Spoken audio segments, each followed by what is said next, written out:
Hello my dear friends, नमस्कार। कैसे हो सभी? उम्मीद करते हैं बहुत ही अच्छे होंगे, स्वस्थ होंगे और आपकी तैयारी भी अच्छे से चल रही होगी। तो दोस्तों, आज हम आपके लिए सीडीपी की श्रृंखला, जो सीडीपी की सीरीज चल रही है हमारी यूपी टेट के लिए, उसी श्रृंखला में, उसी क्रम में हमारी आज की क्लास है।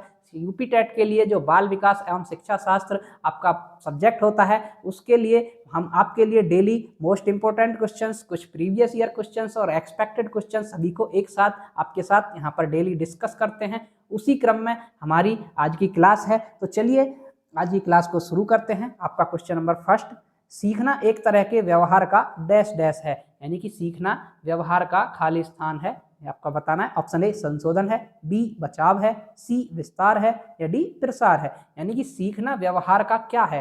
तो सीखना व्यवहार का एक तरह से संशोधन होता है। व्यवहार में संशोधन होगा तभी आपका माना जाएगा कि आपने सीखा है, कोई चीज सीखी है। व्यवहार द्वारा व्यवहार में परिवर्तन है ना, तो ये बोलते हैं आपका कोई भी चीज आपने सीखी है, आपका व्यवहार में अगर परिवर्तन हुआ है तो आपका सीखना सार्थक है, कि आपका सीखना हुआ है, आपने सीखा है। तो ये एक तरह का व्यवहार का संशोधन होता है। ऑप्शन यहाँ पर ए सही हो जाएगा। चलिए नेक्स्ट पर चलते हैं। क्वेश्चन नंबर 2, अधिगम स्थानांतरण के द्वितत्व सिद्धांत के प्रतिपादक कौन थे? जो द्वितत्व सिद्धांत दिया है, टू फैक्टर थ्योरी जो दी है आपकी अधिगम सिद्धांत की, किसने दी है? Option A Thorndike, B Spearman, C good या डी गिलफोर्ड। तो साथियों यहाँ पर आपका सही जवाब है ऑप्शन नंबर बी स्पीयरमैन। जो चार्ल्स स्पीयरमैन है, उन्होंने द्वितत्व सिद्धांत का प्रतिपादन किया था, यानी कि द्वितत्व सिद्धांत के वो प्रतिपादक थे चार्ल्स स्पीयरमैन। कौन कौन द्वितत्व कौन से होते हैं? एक तो जी फैक्टर होता है और एक एस फैक्टर, जनरल और स्पेशल बुद्धि जो होती है। ये आपके दो फैक्टर बताए थे उन्होंने। द्वितत्व सिद्धांत दिया था, विशिष्ट बुद्धि और सामान्य बुद्धि। तो चलिए यहाँ पर आगे बढ़ते हैं। क्वेश्चन नंबर 3, प्राचीन अनुबंधन का सिद्धांत किसने दिया है? जो प्राचीन अनुबंधन का सिद्धांत है वो किसने दिया है? Option A Skinner, B Spinovich, C Pavlov या डी बिने। तो फ्रेंड्स यहाँ पर आपका सही जवाब हो जाएगा ऑप्शन नंबर सी पावलाव। जो पावलाव महोदय थे, जिन्होंने कुत्ते पर प्रयोग किया था, उन्होंने प्राचीन अनुबंधन का सिद्धांत दिया है। इसी को आपका क्लासिकल कंडीशनिंग के नाम से भी जाना जाता है और इसी को शास्त्रीय अनुबंधन सिद्धांत भी कहा जाता है। इसके ही नाम है ये, प्राचीन अनुबंधन, शास्त्रीय अनुबंधन और क्लासिकल कंडीशनिंग। ऑप्शन यहाँ पर बिल्कुल सी सही है। जो आपके पावलाव महोदय थे, उन्होंने प्राचीन अनुबंधन का सिद्धांत दिया है। ऑप्शन सी है। चलिए नेक्स्ट पर क्वेश्चन नंबर 4, बाल्यावस्था होती है। ऑप्शन ए 5 वर्ष तक, बी 12 वर्ष तक, सी 21 वर्ष तक या डी इनमें से कोई नहीं। तो साथियों बाल्यावस्था कब से कब तक होती है? बाल्यावस्था होती है आपकी 12 वर्ष तक, यानी कि 6 से 12 वर्ष तक आपकी बाल्यावस्था होती है। ठीक है साथियों, ऑप्शन आपका यहाँ पर बिल्कुल बी सही होगा। चलिए नेक्स्ट पर चलते हैं। क्वेश्चन नंबर 5, बाल मनोविज्ञान का क्षेत्र है। जो बाल मनोविज्ञान है उसका क्षेत्र क्या है? ऑप्शन ए केवल शैशवावस्था की विशेषताओं का अध्ययन, बी केवल गर्भावस्था की विशेषताओं का अध्ययन, सी केवल बाल्यावस्था की विशेषताओं का अध्ययन या डी गर्भावस्था से किशोरावस्था की विशेषताओं का अध्ययन। तो देखिए बाल मनोविज्ञान जो होता है वो आपका गर्भावस्था से लेकर के और किशोरावस्था जो तक विशेषताएं होती हैं बच्चे में, कैसे विकास हो रहा है, कैसे उसका शारीरिक विकास, बौद्धिक विकास, ये सभी होते हैं। तो कैसे उसकी विशेषताओं का अध्ययन किया जाता है, जो वो गर्भावस्था से और किशोरावस्था तक की जो भी विशेषताएं होती हैं उनका अध्ययन किया जाता है। बाल मनोविज्ञान का क्षेत्र वो होता है कि गर्भावस्था से किशोरावस्था तक विशेषताओं का अध्ययन करना, ये बाल मनोविज्ञान का क्षेत्र होता है। ऑप्शन यहाँ पर बिल्कुल डी सही हो जाएगा। चलिए क्वेश्चन नंबर 6, निम्न में से सामाजिक मूल्य कौन सा है? अब सामाजिक मूल्य कौन सा है? ऑप्शन ए सहायता परक व्यवहार, बी प्राथमिक लक्ष्य, सी मूल प्रवृत्ति या डी आक्रामकता की आवश्यकता। तो देखिए सामाजिक मूल्य क्या होगा? समाज में आपको रहना सीखना, कैसे आपको सहयोग करना है एक दूसरे से, कैसे आपको बातचीत करनी है, कैसे आपको सभी चीज़ों को गलत आदतों को नहीं करना है, जो समाज स्वीकारता है जिन चीज़ों को उन्हीं को ही आपको सीखना है। ये सभी आपका सामाजिक मूल्य होते हैं, सामाजिकरण होता है। तो ऑप्शन ए बिल्कुल सही है, सहायता परक व्यवहार। आप किसी दूसरे के साथ सहायता परक व्यवहार करेंगे तो वो सामाजिक मूल्य में आता है। ऑप्शन आपका यहाँ पर ए सही होता है। चलिए नेक्स्ट पर चलते हैं। क्वेश्चन नंबर 7, पियाजे का सिद्धांत संबंधित है बालक के खाली स्थान से, यानी कि पियाजे का सिद्धांत बालक के किस से संबंधित है? ऑप्शन ए मनोविज्ञान से, मनोवैज्ञानिक विकास से, बी संवेगात्मक भावनाओं से, सी संज्ञानात्मक विकास से, या डी शारीरिक विकास से। तो देखिए जीन पियाजे जो थे उन्होंने आपका दिया था सिद्धांत संज्ञानात्मक विकास का सिद्धांत, है ना। आपका कॉग्निटिव डेवलपमेंट का सिद्धांत दिया था जीन पियाजे ने। उन्होंने बताया था कि बालक का जो सिद्धांत है वो बालक के संज्ञानात्मक विकास से है। बच्चे का संज्ञानात्मक विकास 4 स्टेजों में बताया इन्होंने।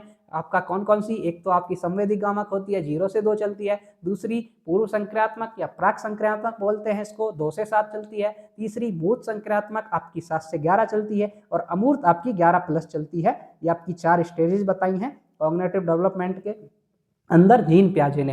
तो यहाँ पर ऑप्शन सी सही है। चलिए नेक्स्ट पर चलते हैं। क्वेश्चन नंबर 8, इसके फोल्डिंग की संकल्पना दी गई है, यानी कि इसके फोल्डिंग की संकल्पना किसने दी है? ऑप्शन ए थॉर्नडाइक द्वारा, बी पावलाव द्वारा, सी वाइगोत्स्की द्वारा, या डी स्किनर द्वारा। तो साथियों इसके फोल्डिंग की जो संकल्पना दी है वो आपकी दी है वाइगोत्स्की महोदय ने। जो लेव वाइगोत्स्की थे उन्होंने इसके फोल्डिंग की संकल्पना दी है। उसके फोल्डिंग क्या होता है? इसके फोल्डिंग होता है किसी चीज को सहारा देना। किसी, जैसे मान लीजिए कोई बच्चा 100 तक की आप गिनती नहीं कर पाता है, वो 80 तक पहुंच पाता है, तो 80 और 100 के बीच का जो गैप है उस गैप को फिल करने के लिए हम जो उसे सहारा देंगे, हम जो उसे आपका एक तरह से पहाड़ के तरह उसको सहारा देंगे, है ना, धीरे धीरे वो 100 तक पहुंच जाएगा। तो वो जो आपका हमने सहारा दिया उसको, वही आपकी इसके फोल्डिंग हो जाएगी। तो इसके फोल्डिंग वही होती है। ऑप्शन यहाँ पर सी सही हो जाएगा। चलिए नेक्स्ट पर चलते हैं। क्वेश्चन नंबर 9, कक्षा में प्रश्न पूछना कैसा है? ऑप्शन ए विषय वस्तु को स्पष्ट करता है, बी अक्रियाशीलता पैदा करता है, सी समय की बर्बादी है, या डी अनुशासनहीनता पैदा करता है। तो देखिए साथियों जो चाइल्ड साइकोलॉजी है, हमारी बाल मनोविज्ञान है, इसमें नेगेटिव चीज़ों के लिए कोई जगह नहीं है। आप देखिए नेगेटिव चीज़ें यहाँ पर क्या है? अक्रियाशीलता पैदा करता है, नेगेटिव है, ये आपका उत्तर नहीं हो सकता। सी समय की बर्बादी है, ये भी बिल्कुल गलत हो जाएगा। अनुशासनहीनता, भाई सवाल ही तो पूछ रहा है, उसने कौन सा वो अनुशासनहीनता कर दिया, उसने कौन सा जुर्म कर दिया है? तो ये भी गलत हो जाएगा। आपका ऑप्शन ए सही होगा, विषय वस्तु को स्पष्ट करता है। उसने कक्षा में प्रश्न पूछा किसी छात्र ने, तो विषय वस्तु को स्पष्ट हुआ। आप टीचर बताएगा तो और छात्र भी सुनेंगे, तो विषय वस्तु को स्पष्ट हुई, वहां पर ऑप्शन यहाँ पर ए सही हो जाएगा। चलिए नेक्स्ट पर चलते हैं। क्वेश्चन नंबर 10, शिक्षा का अधिकार अधिनियम आरटीई एक्ट किस वर्ष से प्रभावी हुआ? यानी कि जो आरटीई एक्ट है वो कौन से वर्ष से प्रभावी हुआ है? ऑप्शन ए 2009, बी 2010, सी 2005, या डी 2001। देखिए आरटीई का नाम जो है वो है आपका आरटीई 2009। ये आरटीई एक्ट 2009 में आया था, लेकिन प्रभावी हुआ था आपका 1 अप्रैल 2010 से। 1 अप्रैल 2010 से ये प्रभावी हुआ था। तो ऑप्शन यहाँ पर बी सही है बिल्कुल आपका। चलिए नेक्स्ट पर चलते हैं। क्वेश्चन नंबर 11, किस प्रकार के विकास से एकाग्रता तथा सृजनात्मकता का संबंध है? यानी कि जो एकाग्रता और सृजनात्मकता होती है वो किस प्रकार से विकास से संबंधित होती है? ऑप्शन ए सामाजिक विकास, बी नैतिक विकास, सी बौद्धिक विकास, या डी संवेगात्मक विकास। तो वो होती है आपकी साथियों बौद्धिक विकास से, क्योंकि आपका जो बौद्धिक विकास होगा, आपकी बुद्धि उपलब्धि ज़्यादा होगी, आपका तो प्रतिभाशाली बच्चा होगा तो वो सृजनात्मक ज़्यादा होगा, वो नए नए तरीके से नए नए चीज़ों को करेगा, है ना। तो वहाँ पर बिल्कुल आपका सी सही जवाब है, बौद्धिक विकास से। चलिए नेक्स्ट पर चलते हैं। क्वेश्चन नंबर 12, बुद्धि का त्रिविमीय सिद्धांत किसके द्वारा प्रतिपादित किया गया है? यानी कि त्रितंत्र सिद्धांत जो है बुद्धि का, त्रिविमीय सिद्धांत जो है वो किसने दिया है? Option A Stanford, B Sternberg, C Spearman, या डी गिलफोर्ड। तो साथियों यहाँ पर आपका सही जवाब है ऑप्शन नंबर डी में गिलफोर्ड ने। जो गिलफोर्ड महोदय हैं उन्होंने बुद्धि का त्रिविमीय सिद्धांत दिया है, त्रितंत्र सिद्धांत दिया है गिलफोर्ड ने। चलिए आगे बढ़ते हैं।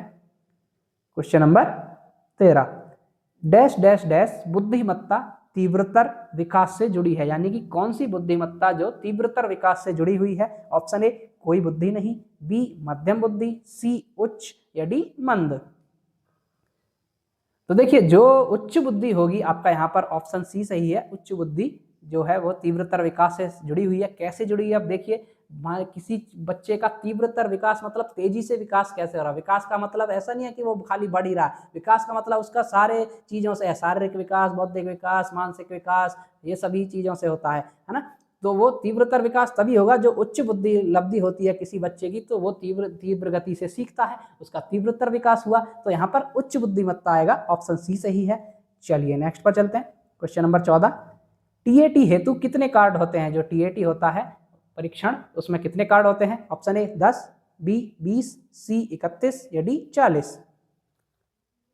तो फ्रेंड्स यहाँ पर आपका बिल्कुल सही जवाब हो जाएगा ऑप्शन नंबर सी, 31 कार्ड होते हैं। जो टीएटी के लिए आपके कार्ड होते हैं वो होते हैं 31, ठीक है। 10 होते हैं इसमें से आपके पुरुषों के लिए, पुरुष, और 10 होते हैं आपके महिलाओं के लिए, महिलाओं के चित्र होते हैं इन पर, और 10 होते हैं आपके, 10 पर आपके दोनों होते हैं, दोनों पुरुष और महिला दोनों के चित्र होते हैं। देखिए 10 पे केवल पुरुष के होंगे, 10 पे केवल महिला के, और 10 पे दोनों के होते हैं, 30 हो गए। और एक होता है खाली, वो बच्चे के सृजनात्मकता के लिए होता है, बच्चे के लिए होता है। ऑप्शन आपका यहाँ पर बिल्कुल सी सही है, 31 कार्ड होते हैं। चलिए नेक्स्ट पर चलते हैं, क्वेश्चन नंबर 15। विकास का कौन सा आयाम नोम चॉम्स्की के सिद्धांतों से प्रभावित हुआ है? जो नोम चॉम्स्की थे उसके सिद्धांतों से कौन सा आयाम प्रभावित है? ऑप्शन ए भाषा विकास, बी नैतिक विकास, सी सांवेगिक विकास या डी संज्ञानात्मक विकास। तो साथियों यहाँ पर आपका सही जवाब है ऑप्शन नंबर ए भाषा विकास। जो भाषा विकास है वो आपका नोम चॉम्स्की के सिद्धांतों से बहुत प्रभावित हुआ है। नोम चॉम्स्की ने एक एलईडी का सिद्धांत दिया है, लैंग्वेज एक्विजिशन डिवाइस, यानी कि बच्चा जो है वो आपका भाषा का अर्जन करता है, जन्मजात होती है बच्चे की भाषा में अर्जन की क्षमता जन्मजात होती है बच्चे में, ये नोम चॉम्स्की ने कहा था। भाषा विकास का सिद्धांत भी नोम चॉम्स्की ने दिया है, ऑप्शन यहाँ पर ए सही है। चलिए नेक्स्ट पर चलते हैं, क्वेश्चन नंबर 16। 3 वर्ष की आयु में बालक लगभग कितने शब्द सीख लेता है?